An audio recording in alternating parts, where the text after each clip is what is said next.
Nessa imagem, nós temos a foto do macrófago ativado, uma microscopia eletrônica de varredura, de maneira que vocês percebam que essa é uma das principais células da fase de cicatrização. É claro que em cada fase de cicatrização existe a célula principal. Na fase inicial de hemostasia, observem que a célula principal é a plaqueta. Na fase de processo inflamatório, as células mais comumente encontradas são neutrófilos e macrófagos. Na fase da proliferação, que tem um pico 6 dias depois, são os fibroblastos. E logo depois, todas as células vão diminuindo a sua população, de maneira que, no final da fase de remodelagem, elas voltam ao estágio inicial pré-cicatricial. Na fase inflamatória, que dura de 4 a 5 dias, idealmente, é a fase crucial para o processo de cicatrização. Se essa fase for vencida rapidamente, as células principais, neutrófilos e macrófagos, conseguirem debelar o crescimento bacteriano e conseguirem tirar todos os tecidos necróticos e debris, digerir os hematomas, isto faz com que a ferida evolua sem complicações cirúrgicas, por um lado. Se por acaso algo acontecer nessa fase deletéria, atrapalhando o processo cicatricial, aumentando a fase inflamatória, vai fazer com que essa ferida ou essa cirurgia tenha complicações e retarde o processo de cicatrização. De maneira que algumas coisas eu posso fazer para minimizar essa fase inflamatória. Por exemplo, evitar utilizar fios multifilamentares que acumulam bactérias e fazem com que o processo de digestão e exclusão dessas bactérias demore, prolongando a fase inflamatória. Outras coisas que eu posso utilizar nesta fase para poder minimizar o processo inflamatório, aumentando a velocidade de cicatrização, seria a utilização de corticoides. Na cirurgia plástica, por exemplo, numa rinoplastia, a gente fratura todos os ossos, faz a ponta nasal, lesa todas as cartilagens e tem uma tendência de um grande edema, já visto que a face é muito bem vascularizada. Mas nós utilizamos laser anti-inflamatório na face, e o corticoide também, para minimizar essa fase inflamatória da cicatrização, fazendo com que a cicatrização vá para um caminho mais desejável e com menos comorbidades possível. Estes são os fatores, como eu tinha comentado anteriormente, que eu posso captar exogenamente para colocar dentro de um processo cicatricial. Obviamente, eu não tive a oportunidade de usar nenhum deles, isso é da literatura, mas existem vários fatores que você pode captar exogenamente, sintéticos, que podem ser utilizados durante o processo cicatricial para, teoricamente, modular esse processo de cicatrização. Na fase inflamatória ainda, existem o colágeno, existe um macrófago ativado que ele vai tentar englobar essas bactérias e os corpos estranhos, os tecidos necróticos, de maneira que ele elimina algumas enzimas como colagenases para poder debridar aquele tecido, fazendo com que a fase inflamatória seja mais breve possível. Logo em seguida, entramos na fase mais duradoura da cicatrização, que é a fase da fibroplasia. Essa fase da fibroplasia, ou fase proliferativa, o grande player é o fibroblasto ativado. Esse fibroblasto, nós descobrimos também que ele tem características multipotentes, como se fosse uma célula-tronco, e ele se reproduz, além de produzir colágeno, para poder aumentar a força têncil daquela cicatrização. Esta fase é a fase onde tem mais novidades, são mais evidências científicas que nós temos atualmente e a gente vai ter uma certa mudança na cabeça dos senhores, quem sabe romper alguns paradigmas a partir desse momento. Falando especialmente sobre a célula-tronco. Vocês, obviamente, não tiveram a oportunidade de estudar célula-tronco ainda na graduação dos senhores e, porventura, até o final da graduação, às vezes não vão ter oportunidade de estudar também. O estudo da célula-tronco parte da década de 2000, década de 90 para a década de 2000, então não é nada nada, muito moderno, isso não é para nós, isso daí é só nos Estados Unidos. Não, isso já tem aqui no Brasil, bem avançado. Inclusive, existe até prêmio Nobel de Medicina em relação à célula-tronco na década de 2012. Bem, a célula-tronco tem algumas características especiais. Elas têm essas 3 características importantes. Número 1, capacidade de autorregeneração. Número 2, ela replica assimétrica. Mendel, que tristeza. Coitado do Mendel, lembra das ervilhinhas? 2 ervilhinhas verdinhas, uma ervilhinha verdinha se separa em 2 verdinhas idênticas entre si, mitose, meiose. Puxa vida. Agora vem a célula-tronco dizer que ela pode não só se replicar assimetricamente, uma diferente da outra, depois numa divisão, não equivalente, e pior, ou melhor, graças a Deus, ela pode ter a plasticidade, ela pode se transformar em várias células do nosso organismo. Existem vários tipos de trabalho com célula-tronco. O que é mais up-to-date em cicatrização é você coletar a célula-tronco por biópsia da pele ou por célula-tronco de gordura do paciente, mandar para o laboratório fazer uma expansão de queratinócitos, por exemplo, e você produzir uma pele artificial, uma pele natural do paciente, dele próprio, para fazer o enxerto. Você imagina um paciente com 90% do corpo queimado. É um paciente gravíssimo, praticamente não tem área doadora para tirar a pele para fazer o enxerto. Então, eu poderia lançar mão temporariamente substituto artificial de pele, enquanto em 1 a 3 semanas eu preparo, por engenharia de tecidos, a pele do próprio organismo dele, para poder fazer a cobertura. Existem várias fontes de célula-tronco possíveis no organismo humano. Claro que os estudos não têm a tendência de utilizar células embrionárias por questões éticas, religiosas e também questões técnicas, eu já visto que as células embrionárias se desenvolvem muito rapidamente, elas são totipotentes e elas são um pouco agressivas, tem até trabalhos mostrando que desenvolvem até câncer. As células-tronco mais utilizadas na literatura para terapia celular, inicialmente começou com cordão umbilical, mas como nós vimos que essa célula-tronco de cordão umbilical era de uma linhagem sanguínea e tinha uma dificuldade de trabalhar com ela no sentido de replicar aquela célula e também se diferenciar em outras células, por exemplo, fígado, cérebro, coração, entre outros. Nós descobrimos recentemente, lê-se, há mais de 15 anos, descobrimos recentemente que a célula-tronco de gordura, a célula-tronco mesenquimal da gordura, tema da nossa aula específica sobre esse assunto há alguns dias atrás, em São Paulo, nós descobrimos que a célula-tronco da gordura, célula-tronco mesenquimal, ela é multipotente, ela consegue se diferenciar em várias células do organismo e aquela gordura que a gente, porventura, jogaria fora numa lipoaspiração, essa gordura é rica nessa célula-tronco. Então, voltaram os olhos saindo da célula-tronco, de célula-tronco de cordão umbilical, nossos olhos agora, cientistas, estamos voltados para a célula-tronco de gordura. Existem bancos de armazenamento de célula-tronco de cordão umbilical e existem bancos de armazenamento de célula-tronco de gordura também. E, às vezes, é interessante você ter um seguro, como se fosse um seguro, você guardar aquela célula-tronco mesenquimal para uso autólogo, para você, num futuro, quem sabe, você poder utilizar com terapia celular para você mesmo, para algum problema cardíaco, cerebral, trauma raquimedular, ingerir tecidos cujo futuro não está tão distante, mas a gente não sabe exatamente o que vai ser do futuro nessa terapia, por essas terapias elas evoluem muito, muito, muito rapidamente.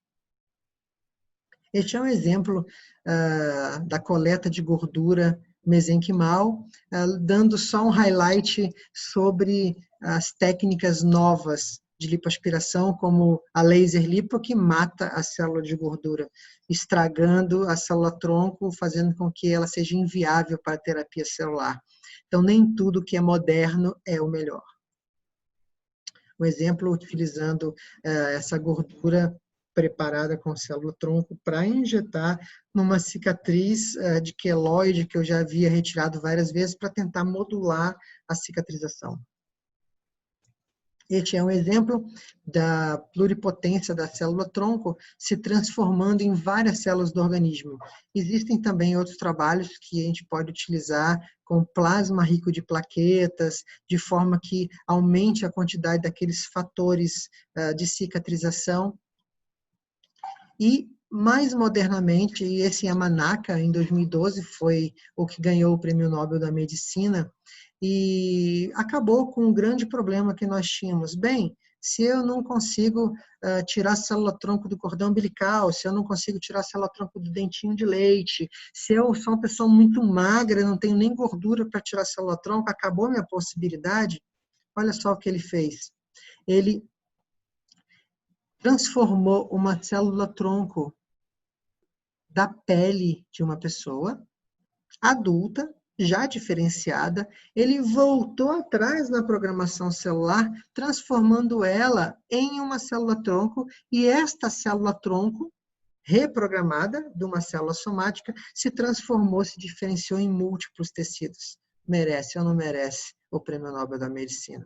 Bem, de qualquer maneira, isso chama IPS, Induced Pluripotent Stem Cell, de maneira que muitos trabalhos vão nessa linha, e essas células são as que estão sendo estudadas para aquilo que a gente fala de medicina personalizada, produzirmos produtos que encaixem perfeitamente com aquela pessoa. Isso é a coisa mais avançada em medicina, que quem sabe é o futuro da medicina nos próximos 30 aos 50 anos. Nós todos aqui do grupo, se Deus quiser, estaremos vivos para não só ver, mas também aplicar na prática essa medicina personalizada. Bem, didaticamente, a fase proliferativa pode ser dividida em epitelização, angiogênese e fibroplasia. A epitelização é a primeira fase. Ela já inicia logo no 0 dia, no início do tempo da cicatrização. Ela dura em torno de 1 a 3 dias, de 24 a 72 horas. Qual é a importância disso? A importância disso é que, depois que epiteliza a ferida, ela forma, observe que forma uma camada impermeável na ferida, diminui a chance de contaminação externa. Portanto, a ferida ela deve ser protegida como um bebê durante os primeiros 3 dias, de forma que nada machuque essa fina camada de cicatrização, da epitelização, diminuindo a chance, portanto, de complicações infecciosas pós-operatórias por contaminação externa. Sendo uma camada frágil, e esqueçam, pelo amor de Deus, curativo seco. A gente fala isso na graduação. Lembra de novo, do início da aula? Fala na graduação, fala no estágio, fala na residência, fala de novo, dá palestra para cirurgião, conversa com o cirurgião plástico e os curativos continuam secos. Atrapalha a cicatrização, mata a camada epitelial, aumenta a chance de complicação. Os cirurgiões que estão aí na aula, bem, de qualquer maneira, esse curativo seco, o que é seco? Faz uma cirurgia de hérnia, depois coloca gaze e põe esparadrapo por cima. Isso é um curativo seco, mas isso é o que se vê. Vai no pronto-socorro, faz uma sutura, põe a gaze em cima. Isso é um curativo seco. Isso mata a camada epitelial, retardando o processo cicatricial. Não só retardando, mas diminuindo a qualidade do processo cicatricial final. Passar álcool em cima da ferida, epitelizando, mata a ferida. Então, não tem nada que fazer um enxerto e depois passar álcool em cima. Não tem agora passar álcool gel, então não tem o álcool gel ou o álcool 70% mata o epitélio de uma ferida. Não é para passar. Para eu preparar um microambiente adequado, eu preciso colocar uma cobertura ideal, que nós vamos ver as características a seguir, mantendo a umidade. Existe a possibilidade também da gente, depois de uma sutura primária, no sistema privado, a gente consegue usar uma cola, entre aspas, biológica, porque não é biológica, ela é de cianocrilato, de vários tipos de cianocrilato, que fazem uma camada já impermeável, ela faz com que a epitelização ocorra por baixo dela, protegida já. Então, a cola, entre aspas, biológica serviria para isso. Ela não absorve no tecido, ela não vira tecido, ela simplesmente protege externamente e depois ela descola, já depois da permissão do tecido cicatrizar. Mais uma vez, ou pela primeira vez eu falo para os senhores que quem cicatriza é o tecido, não é o ponto, não é a cola, é o tecido. Então, existem os fatores do paciente que vão influenciar positivo ou negativamente o processo cicatricial, que nós vamos comentar hoje ainda, mais para o finzinho de nossa aula. Esse é um exemplo de uma mamoplastia, onde, para permitir o processo de epitelização sem intempéries externas, foi utilizado cola biológica no redor dessa areola. Este ou outros produtos são produtos ideais para serem utilizados num processo cicatricial que nós queiramos que ele siga através desse processo de epitelização sem as comorbidades infecciosas que são o principal problema de uma cirurgia plástica ou de outra cirurgia.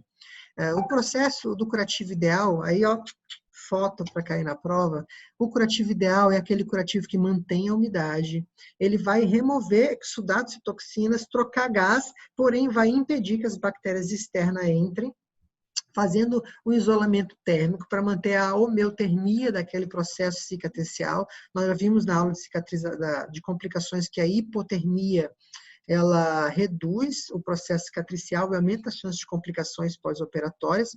Tem que ser facilmente removível, obviamente, sem traumatizar o tecido, e, em especial, transparente para eu visualizar a ferida.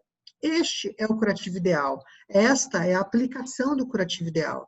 Então, depois de passar a cola biológica, a gente ainda coloca esse tipo de curativo ideal, permitindo que a cicatrização ocorra num ambiente, num microambiente mais adequado, protegendo o processo cicatricial. Não é porque é cirurgia plástica, não é porque a cirurgia plástica é especialista em curativos, que somente nós podemos utilizar o que há de mais moderno e evidência científica para a cicatrização. Está aí, para quem quiser utilizar. Fez uma ferida, cola biológica e um curativo ideal. Não tem cola biológica, curativo ideal.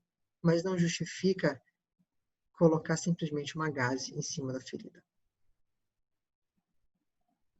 Esta paciente é uma paciente grande queimada, e ela é fototipo 6. Tudo que está branco nessa paciente é queimadura. Vai precisar de muita cicatrização. Mas o que eu vou fazer, doutor, com essa paciente que teve queimadura? Se ela teve queimadura de quase 90% da superfície corporal e não tem a disposição ou vai demorar para fazer terapia celular, produzindo cultura de queratinócitos, uma placa de tecido de pele, o que eu posso fazer com ela? Eu posso utilizar substitutos artificiais de pele, o que vai permitir uma cicatrização até chegar ao tratamento final. Tive a oportunidade de utilizar este substituto de pele em um paciente privado no Rio de Janeiro. Existem outros substitutos artificiais de pele. Eu utilizei também este primeiro, que é o Integra, sendo que era um paciente privado com uma pequena queimadura, né, de tórax, coisa que nós vamos ver na aula de queimaduras, a foto desse paciente, e só que 11 por 11, quase 100 centímetros quadrados, custava $10 mil à época. Então, diminuindo muito a possibilidade de larga escala desse uso, porém, é uma oportunidade de modular a cicatrização, colocando um tecido artificial em cima dessa pele que precisa dessa cicatrização. Bem, existem outras terapias que podem ser utilizadas nas fases, em especial nas fases da fase proliferativa, para modular essa cicatrização. Este paciente da foto é um caso engraçado. Ele chegou na clínica falando, doutor, eu gostaria de retirar essa tatuagem. Bem, era uma tatuagem que não era profissional, aquela tatuagem que tem várias profundidades, não é a profundidade correta, é uma tatuagem que tem vários pigmentos difíceis de retirar por laser, e eu falei para ele, bem, não é o ideal fazer a retirada dessa cicatrização, porque porventura não vai conseguir tirar todos os pigmentos, encaminhei ele para um colega especialista. Lá no colega especialista, o paciente mais uma vez afirmou que queria tirar essa tatuagem, e ele falou que ele não fazia laser, mas ele fazia outro tratamento, chamado dermoabrasão. E daí ele raspou a tatuagem. Enfim, o paciente conseguiu, pela foto que vocês estão vendo, retirar a tatuagem. Porém, essa foto já é o paciente já epitelizado. O paciente voltou lá na clínica com uma ferida enorme nas costas, com dificuldade de cicatrização. E nós propusemos para ele algumas coisas que aumentassem a velocidade de epitelização. Um ponto importante agora. A epitelização, ela vem das bordas da ferida para o centro e das camadas profundas do folículo piloso, como está nessa foto de microscopia, do folículo piloso, da camada basal, que é onde tem a célula-tronco, para cima. Então, vem de fora para dentro e de dentro para fora. De baixo para cima. De maneira que eu posso utilizar alguns produtos, como a vitamina A e o ácido retinóico, antes de um processo cicatricial, é a mesma técnica que usa para, por exemplo, fazer uma dermabrasão de face, um peeling de face, um laser de face. A gente trabalha aquela pele para aumentar o turnover celular deste paciente, de maneira que quando eu faço a dermabrasão, ou faço laser ou peeling, aquele tecido esteja mais ativo, fazendo com que o turnover, ao invés de 21 a 28 dias, seja muito mais rápido, favorecendo a epitelização, diminuindo a possibilidade de cicatriz, uma cicatriz patológica no pós-tratamento de peeling, laser ou dermabrasão. Mas esse paciente não teve essa oportunidade, mas fica a dica para quando eu for fazer algum procedimento cirúrgico que precise de uma epitelização grande, eu posso utilizar esses produtos para aumentar o turnover celular. São esses mesmos produtos que a gente passa na pele dioturnamente, mais noturnamente do que ao dia, de maneira que aumente o turnover celular, e este ácido retinóico é um produto rejuvenescedor, porque melhora a qualidade da pele também. Anotem, meninas. Uma outra coisa que nós utilizamos nesse paciente foram as microcorrentes. As microcorrentes, elas fazem com que sinalizem a célula, olha, é para lá que você tem que ir. A pele ferida tem um potencial de membrana positivo. A pele normal tem um potencial de membrana negativo. O que significa isso? Significa que eu posso utilizar a microcorrente para dentro de uma ferida, eu indicar, olha, vai por aquele caminho, é aqui que eu estou precisando de você. Essas microcorrentes fazem isto. Isso não é charlatanismo, isso é fisioterapia dermatofuncional, uma outra grande área de conhecimento que, infelizmente, o médico não tem acesso, não tem conhecimento, e por desconhecimento não indica. Não basta olhar nos olhos dos senhores, não basta estudar medicina somente. Eu preciso entender sobre enfermagem, preciso entender sobre fisioterapia, preciso entender sobre outras áreas de conhecimento não médicas, direito, administração, a logística, finanças, de maneira que eu possa tratar o conjunto daquele meu paciente. Bem, as microcorrentes são utilizadas para aumentar a velocidade de reparo tecidual desses pacientes. E naquela paciente, do início da aula, além de utilizar aqueles curativos mais modernos, ela utilizou microcorrente também. Está aí aquela paciente no pós-operatório de grande complicação abdominal, utilizando as microcorrentes para aumentar, melhorar e aumentar a velocidade do tempo de reparo tecidual. A angiogênese é uma fase onde literalmente produzem os vasos sanguíneos que vão fazer o aumento da cicatrização. Só que esses vasos sanguíneos, aqui embaixo demonstrados, eles são traduzidos em forma de tecido de granulação. Às vezes o tecido de granulação é benéfico, às vezes ele está em excesso e é maléfico. Observe que o tecido de granulação ele tem que ser rápido o suficiente para aumentar a vascularização da ferida, mas o epitélio tem que ser mais rápido para passar por cima e eu vedar a ferida. Se o epitélio for devagar e o tecido de granulação for muito rápido, fica igual como essa ferida. Observa aqui na minha setinha está aqui. Na minha setinha, o epitélio está aqui e o tecido de granulação passou por cima do epitélio. Dessa maneira, eu vou precisar fazer um enxerto nessa ferida. Mas se eu promover a modulação do tecido de granulação, de maneira que os vasos cresçam no caminho na direção certa, sem exageros e sem excessos, eu permito que o epitélio e também fazer modulação para o epitélio ir mais rápido, eu permito que a granulação não passe do epitélio, fazendo com que haja uma aposição do epitélio sobre o tecido de granulação, favorecendo a cicatrização mais rápida. Para esta modulação do tecido de granulação e dos vasos, nós utilizamos a ultrassonografia da ferida operatória. Não é aquela ultrassonografia que a gente passa no abdômen para dar diagnóstico de colelitise.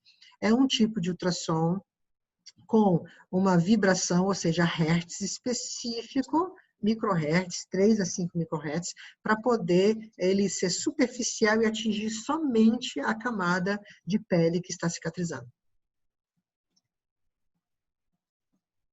Nos fibroblastos ativos, aí que eu tenho uma grande quantidade de aparelhos e terapias que fazem com que eu possa modular essa cicatrização. Ele é bem sensível a esses aparelhos, em especial eu utilizar as estimulações a laser. Existem vários comprimentos de onda laser, de 670, 800 nanômetros. Esses comprimentos de onda, eles ativam os fibroblastos, fazendo com que eles não só produzam mais colágeno, mas esse colágeno ele se organize de uma maneira mais rápida, fazendo com que aquele processo cicatricial não cresça, formando cicatriz hipertrófica ou queloide, por exemplo, que nada mais é do que um excesso de produção do colágeno, mas de uma maneira totalmente desorganizada.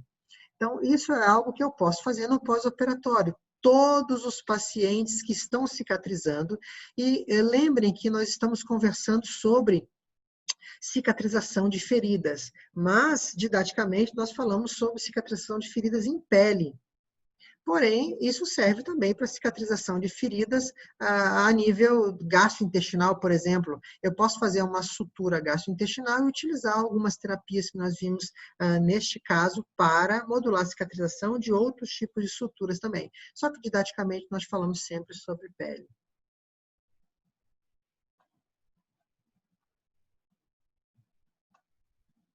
Esta paciente também utilizou laser em sua ferida para modular o processo cicatricial. Essa paciente ficou internada conosco.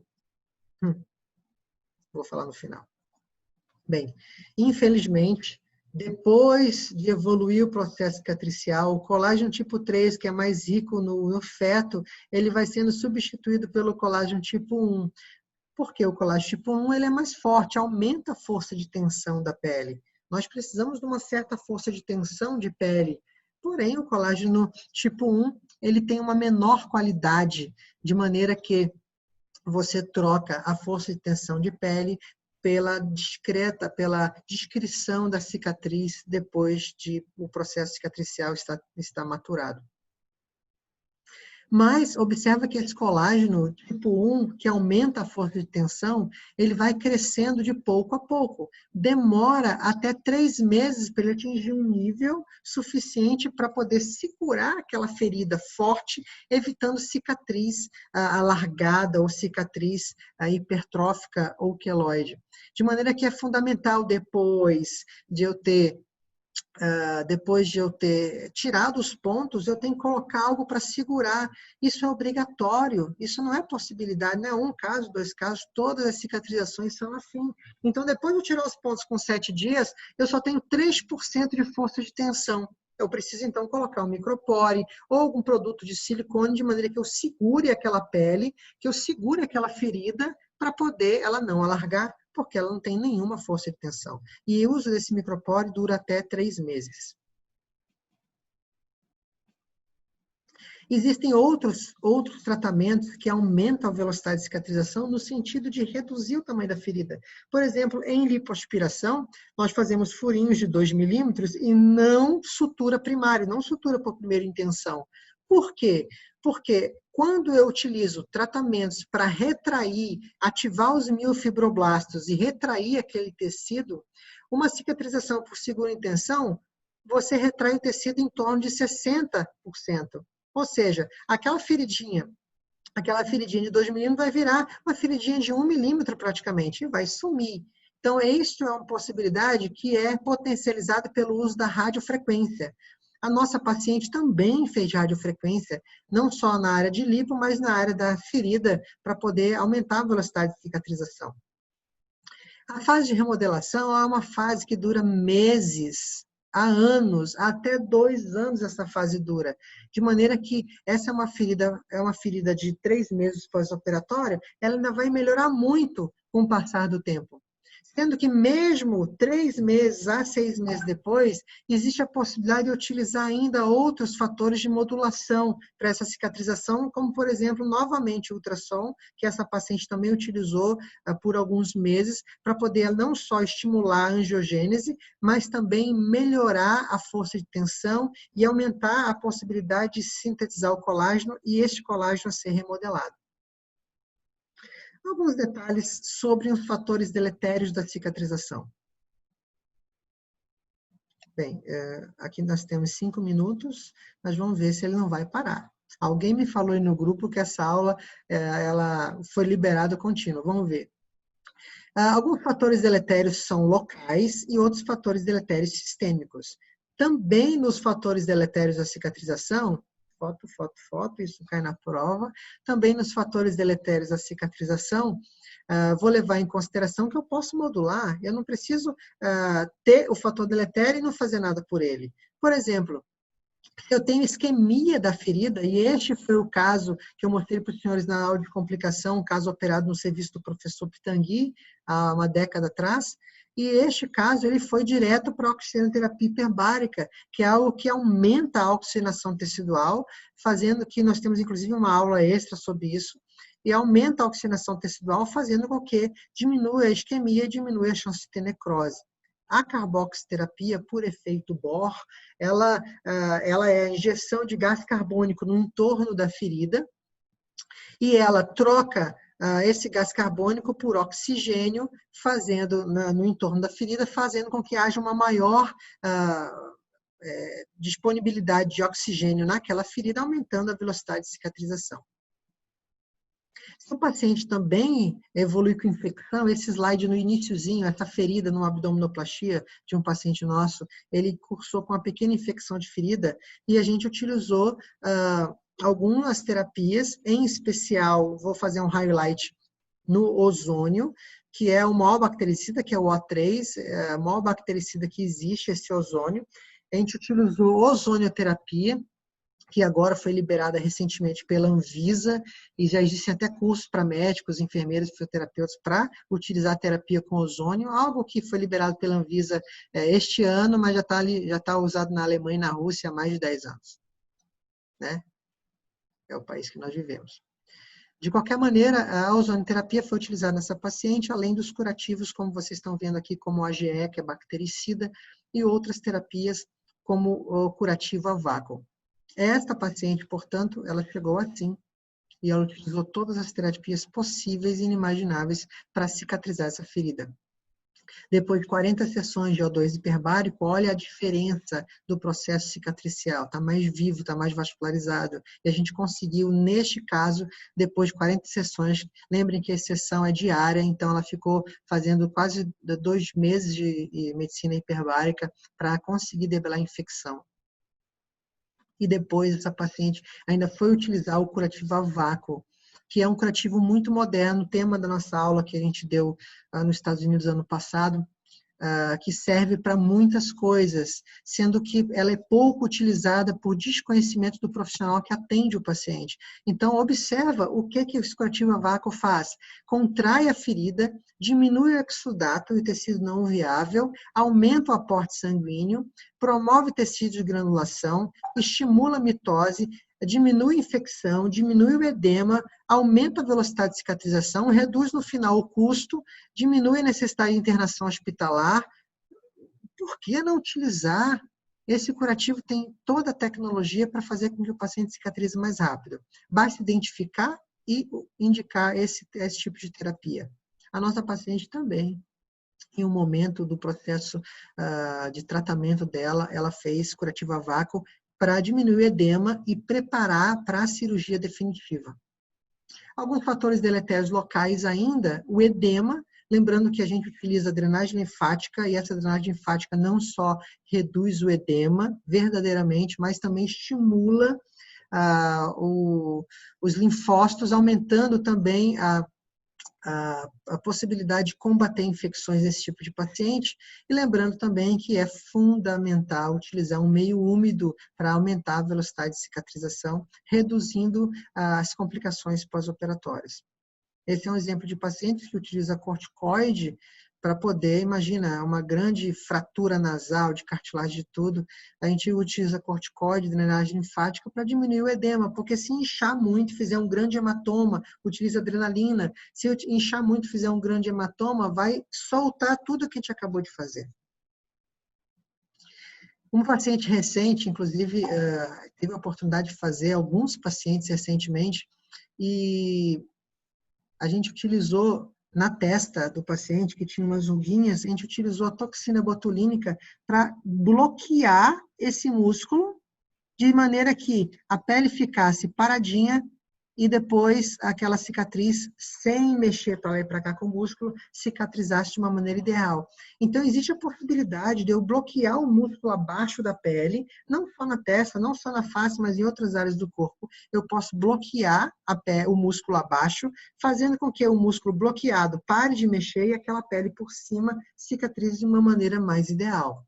Além de várias e várias e várias drogas tópicas que são possíveis de ser utilizadas da maneira correta para melhorar a qualidade da cicatrização. Alguns detalhes sobre os fatores deletérios sistêmicos. Nós sabemos que pacientes nutridos em quimio-radioterapia, pacientes com idade avançada, são fatores de